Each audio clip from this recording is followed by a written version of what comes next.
Sherlock Holmes. Does this wonderful period piece and depiction of the well-known and brilliant detective contain one of the greatest opening sequences of all time? Hello again, ladies and gents, and welcome to another Too True SMEG review, where I am on a never-ending quest to find the greatest opening scenes to movies, TV shows, and video games. And next on our list is the 2009 blockbuster hit Sherlock Holmes. Sherlock Holmes is a movie filled with witty comedy, an engaging story, suspenseful scenes, and action-packed moments. What I found is that most everyone enjoys this movie, but given that it's over 15 years old now, it's a movie that most people forget about until they see it added to their favorite streaming service. And given the profit that this movie made and that there was a sequel, by no means would I consider this movie to be underrated, just often forgotten about. So when I saw that this movie was added to HBO Max, I knew that I had to make a review about the opening scene to determine whether or not it is one of the greatest of all time. Now, if you're not familiar with my videos, the way we review our opening scenes is by looking at three different categories, which are the music or sound, the storytelling, and how captivating as a whole the intro is.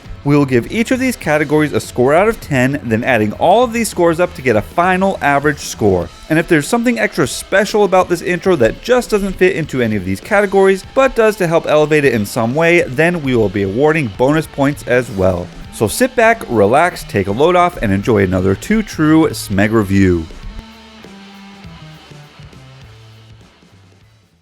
As usual, the first category we're diving into is the music and sound. Before we even see a single frame, we hear the dulcimer, a rare choice for a film score, but in true Hans Zimmer fashion, he takes this unconventional instrument and immediately immerses us in the gritty atmosphere of Victorian-era London. Then, just as we're settling into that old world sound, the tempo picks up and modern instruments begin to creep in. Yet somehow, and only in a way Hans Zimmer can pull it off, it still feels like we're locked in a time period from a century and a half ago. What's incredible about this whole soundtrack is that it's not just some gimmicky throwback or a direct lift from an 1800s composition. It's unmistakably modern, yet perfectly tailored to the world we're entering, blending action, intensity, lighthearted charm, and yet even a dash of comedy. All of that is captured brilliantly in the now iconic discombobulate theme. As the score builds and we finally see Robert Downey Jr.'s face appear on screen, the music elevates the moment into something truly epic.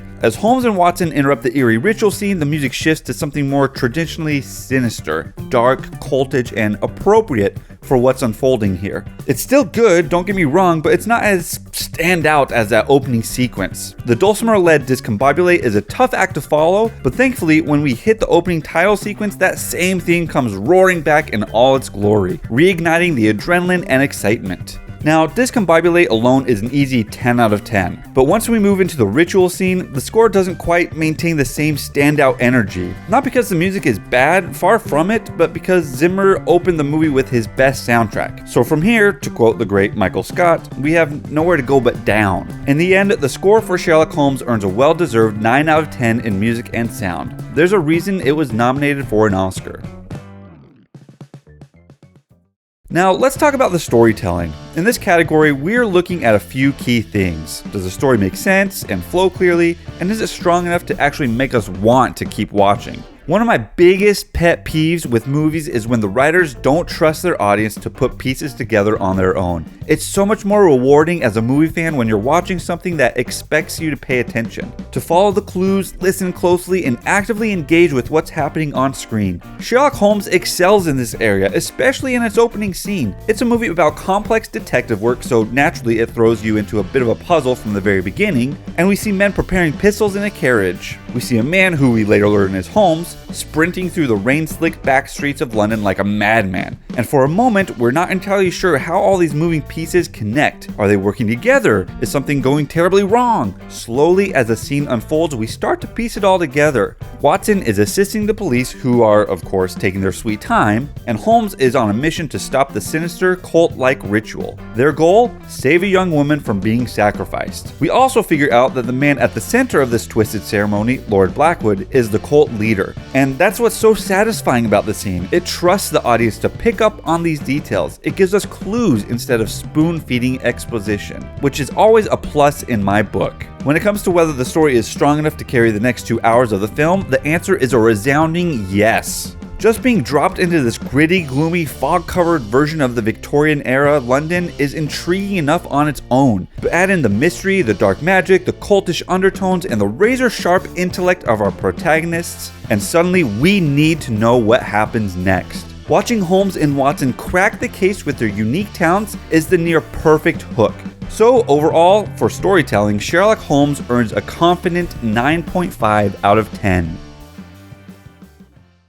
And now we come to perhaps the most important category of them all. How captivating is the intro as a whole? There are definitely stages to this intro. Stage 1 kicks off with that intense opening accompanied by the discombobulate track. And man, is it captivating. From the very start, we're hit with so many questions that immediately grab our attention. Who are these men in the carriage gearing up for what looks to be a shootout coming? Why is Robert Downey Jr. sprinting through the rainy alleys of London with such oddly comical determination? It's chaotic, it's mysterious, it's a whole lot of fun. Then comes stage 2, the ritual scene.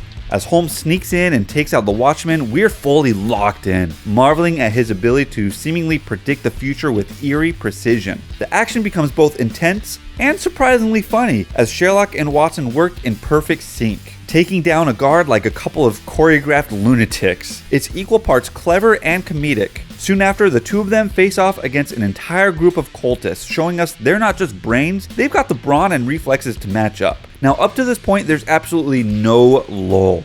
The pacing is tight, the tone is energetic, and the intrigue keeps building. There is, however, a brief moment where things start to slow down, right around when Sherlock is assessing the scene in silence for a few beats. It's not bad, and it only lasts for a few seconds, but compared to the frantic pace before it, it's noticeable. Things start to slow down a bit more after Blackwood is finally captured as well. We get a solid dose of dialogue between Blackwood, Holmes, Watson, and the Inspector, important character and plot development for sure, but the energy definitely dips slightly here. It's necessary, but it's not quite as gripping as the earlier chaos. Then we reach the final stage of the intro. The camera flashes, the photographer calls out for everyone to say cheese, and Holmes instinctively hides his face, only for the discombobulate theme to return in full force. The adrenaline rush again hits, setting the tone for the rest of the movie and leaving us pumped for what's to come. So while the vast majority of this intro is absolutely captivating, there are just a few scattered moments that might cause the average viewer's attention to dip,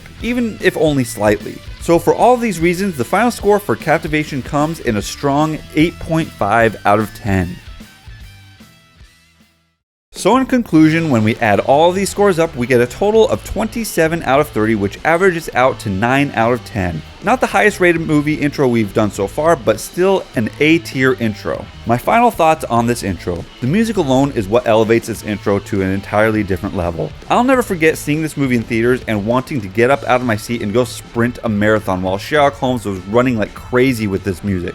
Take out the music, the intro isn't as intense, but still holds its own between the witty humor, Watson and Holmes' unique relationship, and the ritual. It's a great example of taking the first 5 minutes of the movie to pull an audience into their world. Well, there you have it, a full review of the opening scene to Sherlock Holmes. With any review, I'm sure there's some disagreement, and if you do disagree or have any additional thoughts on this intro, please feel free to leave a comment on where I may have dropped the ball here or there. If you do enjoy these intro review videos, please also leave a comment on a movie, TV show, or video game that you'd like to be reviewed in the future, and we'll be sure to add that to the list. And lastly, if you enjoy seeing this type of content, please even consider subscribing so that you can get notified once the next intro review is released. Anyways, thank you again for all of the support and for sticking around for another Too True SMEG review. Until next time.